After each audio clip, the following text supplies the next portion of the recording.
सबसे पहले बात हाथरस हादसे की। साकार हरि बाबा का अब राजस्थान से भी कनेक्शन निकलकर सामने आ गया है। जानकारी के मुताबिक राजस्थान के दौसा में पेपर लीक माफिया हर्षवर्धन के घर में बाबा का दरबार चलता था। फरवरी के महीने में जब एसओजी ने हर्षवर्धन के ठिकानों पर दबिश दी, उस दौरान दौसा के इस आवास पर भी रेड की गई थी। इस दौरान यहां नारायण सरकार हरि बाबा का दरबार मिला था। हालांकि एसओजी की दबिश के बाद यहां भोले बाबा का दरबार नहीं लगा और उसके बाद से इस मकान को सीज कर दिया गया। आपको बताएं कि पेपर लीक मामले का आरोपी हर्षवर्धन इसी दरबार की आड़ में पेपर लिखकर रैकेट चलाता था।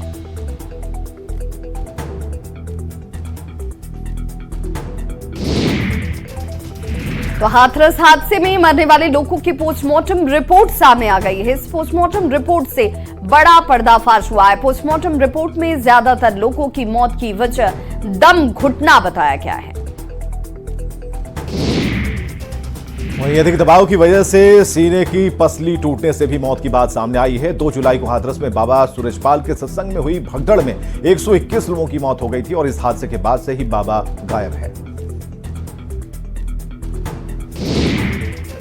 तो हाथरस हादसे में पुलिस ने मामले में अब तक 20 लोगों को हिरासत में लिया है। सूत्रों की माने तो इनमें कुछ महिलाएं भी शामिल हैं और इसके साथ ही हाथरस पुलिस 100 से अधिक लोगों की सीडीआर को खंगाल रही है। पुलिस यूपी के साथ कई राज्यों में दबिश भी दे रही है।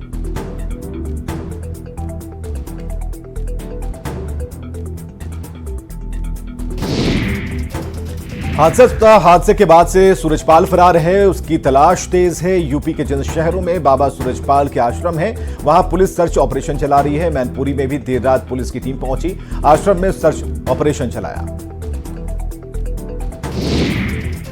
तो पुलिस की टीम आश्रम के अंदर और बाहर करीब 1.5 घंटे तक मौजूद रही। इस दौरान आश्रम में मौजूद लोगों से पूछताछ की गई, लेकिन इस दौरान पुलिस की टीम को बाबा सूरजपाल नहीं मिले।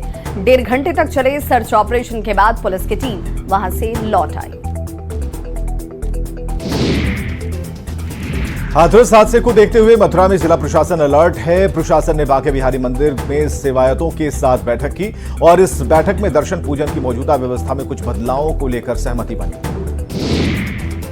श्रद्धालु लाइन में लगकर बिना किसी परेशानी के बांके बिहारी के दर्शन कर सकें, इसके लिए कई तरह के बदलाव किए जाएंगे।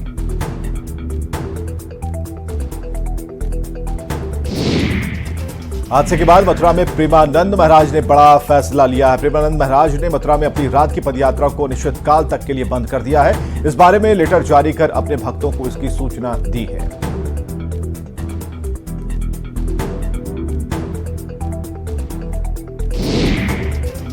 बिहार में आए दिन पुल गिरने का मामला सुप्रीम कोर्ट तक पहुंच गया है। सुप्रीम कोर्ट में एक जनहित याचिका दायर की गई, जिसमें बिहार सरकार को निर्देश देने की मांग की गई। याचिकाकर्ता ने बिहार में मौजूदा सभी पुल और निर्माणाधीन पुलों का ऑडिट कराने का अनुरोध किया है। छपरा के जनता बाजार में टूटे पुल की जांच शुरू कर दी गई है। डीएम ने जांच की जानकारी दी और डीएम के मुताबिक गंडकी नदी की उड़ाई में लापरवाही हुई थी, इस वजह से यह पुल ध्वस्त हुआ था। तो इस वक्त की बड़ी खबर, डीएम ने जांच की जानकारी दी है। नदी की सफाई में लापरवाही हुई थी। तो जांच के दौरान ये बात भी सामने आई कि पिलर के पास से सबसे ज्यादा मिट्टी कटी थी और मिट्टी कटने की वजह से ही यह हादसा हुआ। साथ ही डीएम भी आज पुल का निरीक्षण करेंगे और गंडकी नदी पर बने सभी पुलों के पास सफाई की भी जांच होगी। छपरा में 24 घंटे में तीसरा पुल टूट गया है। बनियापुर प्रखंड के सरिया गांव में पुल टूटा है। पुल टूटने की यह तीसरी घटना है। पंचायत योजना से बना पुल बारिश की पानी में ध्वस्त हो गया। आज सुबह यह पुल टूटकर धराशायी हो गया। आपको बता दें कि छपरा के लहलादपुर में जनता बाजार थाना इलाके में 2 पुल टूटकर धराशायी हो गए थे। जिले में लगातार पुलों का टूटना कई सवालों को भी खड़ा कर रहा है। सारण में लगातार बारिश भी हो रही है और बारिश में पुलों का गिरना चिंता का सबब बन गया है। छपरा में 3 जुलाई को जनता बाजार में 2 पुल टूटे थे। इसके कारण लोगों को काफी परेशानी हो रही है। स्थानीय लोग पुल के जल्द निर्माण करने की मांग कर रहे हैं। 2 दिनों से लगातार हो रही बारिश की वजह से पानी का बहाव तेज हो गया है, जिस वजह से पुलों पर लगातार खतरा मंडरा रहा है। लोगों में पुल टूटने की वजह से गुस्सा और नाराजगी साफ नजर आती है। दिन पुराना 100 दिन का कहानी तो सार्थक हो ही जा रहा है ना। माने हम लोग के जन्म के पहले का ये पुल है, अभी तक खड़ा है, और 2004 का पुल गिर गया, तो वही कहानी सार्थक हो रहा है। से 2 पंचायत प्लस ये मंदिर प्लस इधर जो भी पंचायत है, पंडितपुर, दंगदासपुर, सब प्रभावित है। पूरा जवार माने नदिया के पारी पुल बोलता था। हम सरकार से यही मांग करेंगे कि जितना जल्द हो इस पुल का काम किया जाए और इस पुल को बनाया जाए। बनाने से पब्लिक को सुविधा होगी। सिवान में कल एक एक करके 4 पुल टूट गए। गंडकी नहर पर बना 3 पुल ध्वस्त हुआ, वहीं नहर पर बना 1 पुल ध्वस्त हो गया। एक दिन में सिवान में 4 पुल ध्वस्त होने से हड़कंप है। कई गांवों में लोगों को आने जाने में परेशानी हो रही है। बाजार और स्कूल जाने में छात्रों और ग्रामीणों को लंबी दूरी तय करनी पड़ रही है। खुद सिवान के डीएम ने अधिकारियों के साथ मौके पर पहुंचकर इसका जायजा भी लिया। पहला पुल महाराजगंज अनुमंडल के पड़ाइन टोला गांव के पास टूटा और दूसरा पुल सिकंदरपुर गांव के पापास। तीसरा पुल टिगढ़ा गांव में टूटा तो चौथा पुल नौतन प्रखंड में टूट गया। ग्रामीण जल्द से जल्द पुल निर्माण की अब मांग कर रहे हैं। गंडक नदी का चौड़ीकरण का कार्य सिंचाई हेतु किया गया है। ठीक है, पहले इस नदी में पानी नहीं आती थी, जैसे आप लोगों को पता है। सिंचाई व्यवस्था को सुदृढ़ करने के लिए नदी की पूरी सफाई कराई गई है सरकार के द्वारा, विभाग के द्वारा। अब सिंचाई के लिए करीब इसमें 6 से 8 फीट का पानी है, जिसके कारण क्या हो रहा है कि मिट्टी का कटाव हो रहा है, और मिट्टी के कटाव होने के कारण पुराने पुल पुलिया प्रभावित हो रहे हैं। बघा में पिछले साल बनी सड़क और पुलिया पहली बारिश में ही ध्वस्त हो गई। ग्रामीणों ने ध्वस्त हुई सड़क पुलिया पर आक्रोश जताया। लोगों का कहना है कि बिहार में पुल गिरना आम बात है। तो कमीशन के चलते आम लोगों की जिंदगी के साथ खिलवाड़ किया जा रहा है। गांव वालों ने उच्च स्तरीय इसकी जांच की मांग करते हुए दोषी लोगों पर कार्रवाई की मांग की। पुल गिरने पर बिहार में सियासत तेज हो गई है। नेता प्रतिपक्ष तेजस्वी यादव ने सोशल मीडिया एक्स पर पोस्ट किया, इसमें पुल गिरने की घटना का जिक्र किया। तेजस्वी यादव ने बिहार सरकार पर सवाल खड़े किए हैं। तो बिहार में लगातार हो रहे पुल हादसों पर अब पॉलिटिक्स भी शुरू हो चुकी है। लालू प्रसाद ने पीएम मोदी और सीएम नीतीश कुमार पर इसे लेकर जमकर निशाना साधा। लालू प्रसाद ने निशाना साधते हुए कहा कि इसका दोष भी क्या मुगलों, अंग्रेजों और विपक्षियों को ही देंगे। जेडीयू के राष्ट्रीय कार्यकारी अध्यक्ष संजय झा का बड़ा बयान सामने आया है। सीएम नीतीश कुमार को लेकर संजय झा ने कहा, टाइगर अभी जिंदा है। यह लोकसभा चुनाव के बाद सच हो गया। संजय झा ने कहा कि मैं एक बार फिर कहता हूं, टाइगर अभी जिंदा है। 2025 में भी यह सच साबित होगा। जब यह कहा गया है कि नीतीश कुमार की पॉलिटिक्स खत्म हो रही है, तब नीतीश मजबूती से उभरे हैं। संजय झा ने यह भी कहा कि बिहार को विशेष राज्य का दर्जा या विशेष पैकेज मिलेगा। अगले 5 साल में बिहार में इतना काम होगा कि बिहार विकसित राज्य में शामिल हो जाएगा। पीएम मोदी का पूरा ध्यान बिहार पर है। अंत हो रहा है। हमेशा जब लगे आपको ये बात, समझिए वो नए अवतार में दोबारा फिर बड़े नए अवतार में वो आने वाले हैं। मैंने कहा था, मेरा ही दिया हुआ है, टाइगर अभी जिंदा है। और बड़ी खबर झारखंड की राजधानी रांची से, जहां पर कांग्रेस कोटे से मंत्री के नाम पर फैसला जल्द हो जाएगा। प्रदेश कांग्रेस प्रभारी गुलाम अहमद मीर की तरफ से कहा गया कि बहुत जल्द इसका फैसला भी हो जाएगा। आज वो दिल्ली जाने वाले हैं। मंत्री बनाने की तैयार रिपोर्ट लेकर वो दिल्ली जाएंगे और कल देर रात तक संभावित मंत्रियों के नाम पर चर्चा भी की गई। दिल्ली में मंत्रियों के नाम पर आखिरकार अंतिम मोहर लगेगी। झारखंड के राज्यपाल सीपी राधाकृष्णन ने इंडिया गठबंधन के 8 नेताओं ने मुलाकात की है। राज्यपाल ने गठबंधन दल को सरकार बनाने का न्योता दिया और आपको बताएं कि 7 जुलाई को हेमंत सोरेन तीसरी बार पीएम पद की शपथ लेंगे। नीट पेपर लीक कांड के तार अब धनबाद से जोड़ने लगे हैं। सीबीआई ने सरायढेला से अमन सिंह नाम के एक आरोपी को गिरफ्तार किया है और जानकारी के मुताबिक अमन सिंह का हजारीबाग गैंग से भी कनेक्शन है।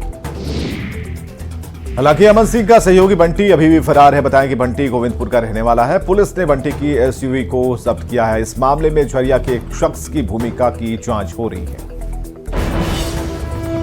रांची के 7 इलाकों में धारा 144 लागू की गई है। 60 दिनों के लिए ये धारा 144 लागू की गई है। 8 अगस्त तक ये धारा 144 लागू रहेगी। प्रशासन ने इसे लेकर आदेश तक जारी कर दिया है, यानी कि जुलूस, धरना, प्रदर्शन करने पर रोक होगी। कुछ राजनीतिक दलों और संगठनों की ओर से जुलूस, धरना और प्रदर्शन करने की सूचना मिली थी। कोयला कारोबारी प्रमोद सिंह के कई ठिकानों पर ईडी की छापेमारी की गई। कोयला कारोबारी के भूली सहयोगी नगर स्थित घर पर ईडी की टीम जांच कर रही है। प्रमोद सिंह से आय से अधिक संपत्ति मामले में पूछताछ हो रही है। आपको बताएं कि स्वास्थ्य विभाग में संविदा कर्मी रहते प्रमोद सिंह ने करोड़ों का घोटाला किया था। बड़ी खबर रांची से। बीजेपी विधानसभा चुनाव प्रभारी शिवराज सिंह चौहान आज रांची आने वाले हैं। डोरंडा मंडल अध्यक्ष के घर रात्रि भोजन वो करेंगे और 5 जुलाई को कार्यकर्ताओं के साथ उनकी बैठक होने वाली है। रामगढ़ जिला स्तरीय कार्यकर्ताओं के साथ बैठक करते हुए शिवराज सिंह चौहान आपको देखेंगे। बीजेपी कार्यालय में भी विधानसभा चुनाव को लेकर समितियों के साथ बैठक होगी। शिवराज सिंह चौहान एक मंजाए नेता हैं। 20 साल तक मुख्यमंत्री रहे मध्य प्रदेश के, तो उन्हें पता है ना क्या करना है। तो जब चुनाव है और चुनाव प्रभारी झारखंड के बनाए गए हैं, तो तरह तरह की योजनाएं बनाएंगे। जेएमएम कांग्रेस राजद की महागठबंधन की सरकार को कैसे परास्त करें, इस दिशा में सारी कवायदें चल रही है और भारतीय जनता पार्टी इस दिशा में काम कर रही है। झारखंड खाद्य राज्य आयोग के अध्यक्ष हिमांशु शेखर चौधरी की नियुक्ति की अधिसूचना को खाद्य आपूर्ति विभाग ने रद्द कर दिया है। अध्यक्ष पद से हटाए जाने पर हिमांशु शेखर चौधरी ने विभाग के फैसले पर आश्चर्य जताया। उन्होंने कहा कि मेरी नियुक्ति की अधिसूचना रद्द करने से पहले किसी तरह का स्पष्टीकरण नहीं पूछा गया। नेचुरल जस्टिस के खिलाफ है। मैं विभाग के इस फैसले को हाई कोर्ट में चैलेंज करूंगा। विषय यह है कि जो आधार बनाया गया है वो आधार मुझे नहीं लगता है कि पर्याप्त है। मेरी नियुक्ति की अधिसूचना रद्द करने की अधिसूचना निकाली गई है, वो नियम संगत नहीं है। इसलिए मैं उच्च न्यायालय में जाऊंगा और उस मेरी नियुक्ति की अधिसूचना को रद्द करने के लिए जो अधिसूचना निकाली गई है उसको मैं चुनौती दूंगा। टीम इंडिया ने प्रधानमंत्री नरेंद्र मोदी से मुलाकात की। पीएम मोदी ने अपने आवास पर सभी खिलाड़ियों का स्वागत किया। पीएम मोदी ने खिलाड़ियों से इस दौरान बातचीत की। भारतीय क्रिकेट टीम अपने वतन वापस लौट आई है। वर्ल्ड चैंपियन टीम का दिल्ली एयरपोर्ट पर फैंस ने जोरदार स्वागत किया। टीम इंडिया की एक झलक पाने के लिए सुबह से ही फैंस एयरपोर्ट पर मौजूद रहे। तो बस में बैठे कैप्टन रोहित शर्मा ने वर्ल्ड कप की ट्रॉफी हवा में लहराई। तब क्रिकेट प्रेमी खुशी से झूमते नजर आए। टीम इंडिया को एयरपोर्ट से सीधे होटल मौर्या ले जाया गया, जहां होटल के स्टाफ ने उनका जोरदार स्वागत किया। आईटीसी मौर्या होटल में रेड कारपेट बिछाए गए। आईटीसी मौर्या होटल में टीम इंडिया का जोरदार स्वागत हुआ। टीम इंडिया के स्वागत के दौरान ढोल नगाड़े भी बजाए जा रहे थे। रोहित शर्मा और सूर्य कुमार यादव बस से उतरते ही ढोल नगाड़े पर डांस करते नजर आए। भारतीय टीम की खुशी का अंदाजा इस तस्वीर को देखकर लगाया जा सकता है। आईटीसी मौर्या होटल ने टीम इंडिया की जीत के मौके पर एक स्पेशल केक तैयार किया था। केक टीम इंडिया की जर्सी के रंग में था। टीम इंडिया के कैप्टन रोहित शर्मा ने इस केक को काटा और इस केक की खास बात यह है कि इसे पूरी तरह से टीम इंडिया की जीत को ध्यान में रखकर तैयार किया गया है। तो केक का खास अट्रैक्शन उस पर लगी T20 वर्ल्ड कप की ट्रॉफी है, जो देखने में तो असली लगती है, लेकिन इसे पूरी तरह से चॉकलेट से तैयार किया गया है। केक पर खिलाड़ियों की खास तस्वीर भी लगाई गई है। साथ ही इस पर BCCI का लोगो भी दिखाया गया है। केक पर लिखा गया था बिग विनर्स कांग्रेचुलेशंस। पूर्व भारतीय कप्तान महेंद्र सिंह धोनी और उनकी पत्नी साक्षी अपनी शादी की 15वीं सालगिरह मना रहे हैं। इस मौके पर दोनों ने एक साथ केक काटा और सालगिरह मनाया। साक्षी ने सोशल मीडिया पर एक वीडियो भी पोस्ट किया है। तो वीडियो में दिख रहा है कि साक्षी धोनी आगे आगे जा रही हैं और महेंद्र सिंह धोनी उनके साथ पीछे से फूलों की बारिश कर रहे हैं। दोनों का ये वीडियो खूब वायरल हो रहा है। धोनी के फैंस उन्हें सालगिरह की बधाई दे रहे हैं। संथाल परगना के कई जिलों में बांग्लादेशी घुसपैठ का मामला अब हाईकोर्ट पहुंच गया है। झारखंड हाईकोर्ट के जस्टिस सुजीत नारायण प्रसाद और जस्टिस अरुण कुमार राय की खंडपीठ में सुनवाई हुई। खंडपीठ ने राज्य सरकार को निर्देश दिया कि संथाल परगना क्षेत्र के सभी उपायुक्त आपसी सामंजस्य से बांग्लादेश की तरफ से आने वाले घुसपैठियों को चिन्हित कर उन्हें वापस भेजने के लिए कार्य योजना तैयार कर काम करें। हाईकोर्ट ने राज्य सरकार से शपथ पत्र के माध्यम से 2 सप्ताह के भीतर एक स्टेटस रिपोर्ट दायर करने को भी कहा है। राज्य सरकार को 2 सप्ताह के भीतर स्टेटस रिपोर्ट दाखिल करने को कहा है और कहा है कि सभी उपायुक्तों को एक दिशा निर्देश जारी करें कि बांग्लादेशी घुसपैठियों की पहचान कर उन्हें वापस भेजने का काम करे और उसे रोकने के लिए एक कार्य योजना तैयार करे। मोतिहारी में एक साधु मॉब लिंचिंग के शिकार बन गए। घटना गोविंदगंज थाना क्षेत्र की बताई जा रही है। बताया जा रहा है कि रात में सरणी मठिया के नागा बाबा अपनी मोटरसाइकिल से जा रहे थे, तभी टिकुलिया गांव में साधु का मोटरसाइकिल एक युवक से टकरा गया। हालांकि युवक जख्मी नहीं हुआ था, लेकिन ग्रामीणों ने साधु को पकड़कर पोल से बांध दिया और जमकर पिटाई कर दी। नागा बाबा बार बार रहम की भीख मांगते रहे, लेकिन भीड़ उनकी पिटाई करती रही। कुछ देर बाद गांव के रिटायर्ड दारोगा मौके पर पहुंचे और साधु को भीड़ के चंगुल से बचाया गया। साधु की शिकायत पर एक आरोपी की गिरफ्तारी हुई है, बाकी सभी आरोपी फरार हैं।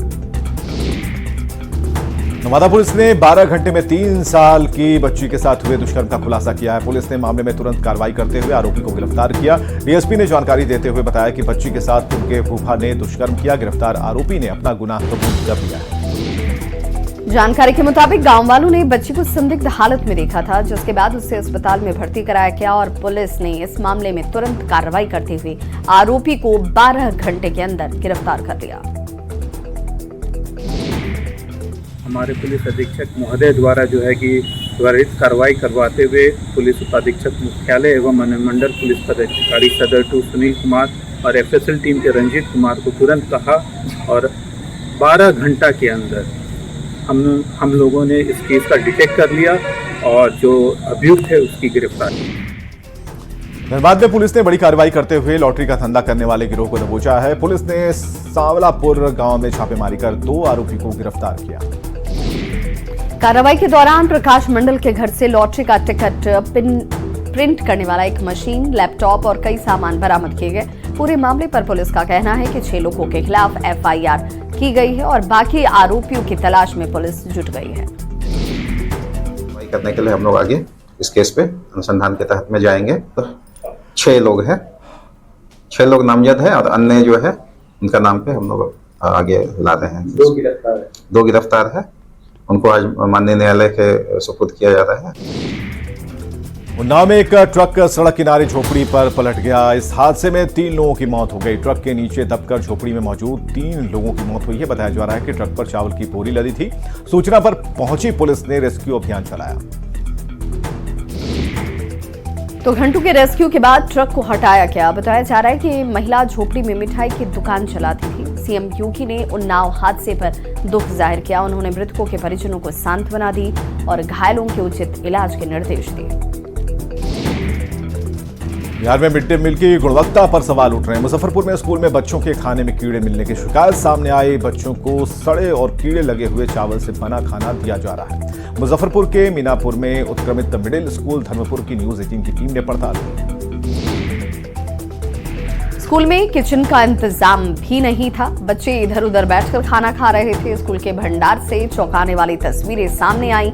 चावल में बड़े बड़े कीड़े दिखे। चावल इतना सड़ा हुआ था कि जानवर को भी ये खिलाया नहीं जा सकता है। फर्श पर रखा आलू और प्याज भी सड़ रहा था। जमुई के डुमरकोला गांव में तालाब में डूबने से 2 बहनों की मौत हो गई। काफी खोजबीन के बाद गांव वालों ने दोनों बहनों के शव को बाहर निकाला। दोनों बहनों की मौत के बाद से पूरे गांव में मातम का माहौल है। बिहार में महिला पुलिस कर्मियों को बिहार सरकार की तरफ से सुविधाएं दी जा रही हैं, जिसके चलते अब बिहार के 600 थानों में महिला पुलिस बैरक का निर्माण शुरू होने वाला है। इस महिला पुलिस बैरक में महिला पुलिसकर्मी अपने बच्चों के साथ रहेंगी, जिसकी पहल बिहार पुलिस भवन निर्माण निगम की सीएमडी ने की।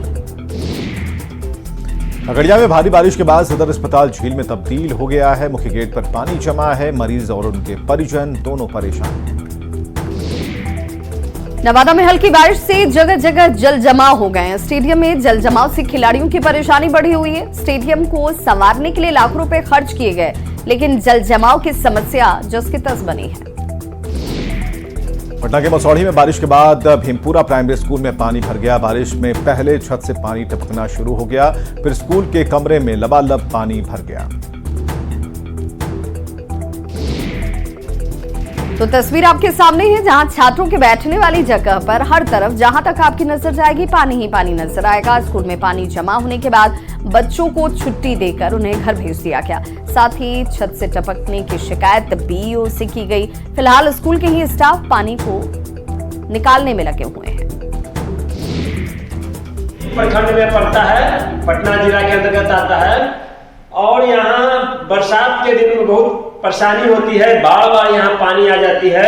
अभी सर यहाँ इस रूम में लगभग 6 इंच से 9 इंच तक पानी भरा हुआ था, जिसके कारण बच्चों की पढ़ाई बाधित होती है। हम लोग को पता चला है वहाँ छत में काफ़ी बारिश हो जाने की वजह से या मुसलसल बारिश हुआ है, उसके जर्जर स्थिति है रूम का, जो उसके पानी टपकने की वजह करके सारे रूम में वो पानी चला गया है। इस वजह से विद्यार्थियों को छुट्टी देना पड़ा और शिक्षक लोग वहाँ हैं। हम लोग उसको संज्ञान लिया है, इसका निदान कर दिया जाएगा। नेपाल में हो रही झमाझम बारिश के बाद अररिया के परमान नदी समेत जिले की करीब 12 नदियां उफान पर हैं। 15 साल पहले यहां बांध का निर्माण कराया गया था, लेकिन कुछ दिन बाद से ही बांध ध्वस्त हो गया। अब करीब 22 लाख की लागत से इसका फिर से निर्माण किया गया है, पर सवाल ये कि क्या ये बांध बाढ़ की दबाव को सह पाएगा। और खबरें लगातार जारी हैं, बने रहिए हमारे साथ।